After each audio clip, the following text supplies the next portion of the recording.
ఒకసారి దయచేసి మేమందరికీ చేతులెత్తి నమస్కరిస్తున్నాను. ఒక 4 minutes నా ఎందుకు దయవుంచి ఎవరు మాట్లాడద్దు, ఎవరు డిస్టర్బ్ చేయొద్దు. మీరు ఎన్నన్నా చెప్పండి, 1,00,000 చెప్పండి, నేను ఇక్కడ ఉండలేనండి. నేను మీతో కాపురం చేయలేను.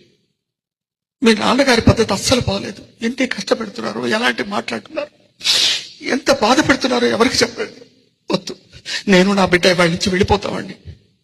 నా మాట విని సరోజ, ప్లీజ్ సరోజ, పెద్దవాడైపోయాడు, ఏదో చాదస్తం కింద మాట్లాడుతున్నాడు తప్ప ఆయన అట్లాంటి మాట్లాడేవాడు కాదు. మిమ్మల్ని ఎవరిని బాధ పెట్టాలని కాదు, మనం అంటే ఎంతో ఇష్టం. మీరు ఎన్నన్నా చెప్పండి, నేను మాత్రం భరించలేనండి.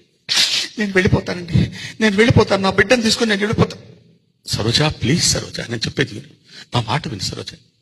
ఇవాళ కొత్త, ఏదో ఇంకా నాళ్ళు ఓపిక పెడితే ఆయన దాన్ని వెళ్ళిపోతాను. ప్లీజ్ సరోజ, నీకు బతివులాడి చేతులెత్తి నమస్కారం చేసి చెప్తున్నాను సరోజ, ప్లీజ్.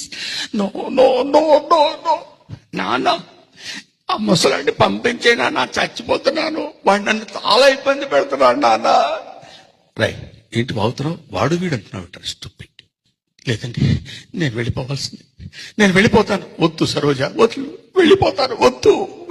వద్దు సరోజ. అంతా విన్నానమ్మా, మీరేమీ ఇబ్బంది పడక్కర్లేదు, నేనే వెళ్ళిపోతానులే.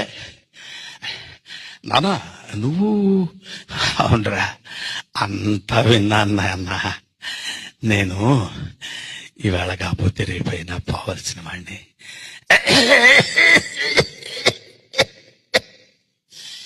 నన్ను ఏ అనాథ శరణాలయంలో నా చేరా, నేను వెళ్ళిపోతాను అంటే కాదు నాన్న. సరోజ, నేను ఏదో సరదాగా మాట్లాడుకుంటాం తప్ప నీ మీద.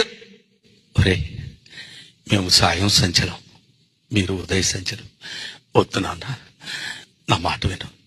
నా మాట కాదన్నావంటే నా మీద ఒట్టే, నన్ను ఏదైనా శరణాలయంలో చేర్చమని అంటున్నారు కదరా. నాన్న శరణాలయానికి తీసుకెళ్తారు. పేరు నరసింహారావు, ఊరు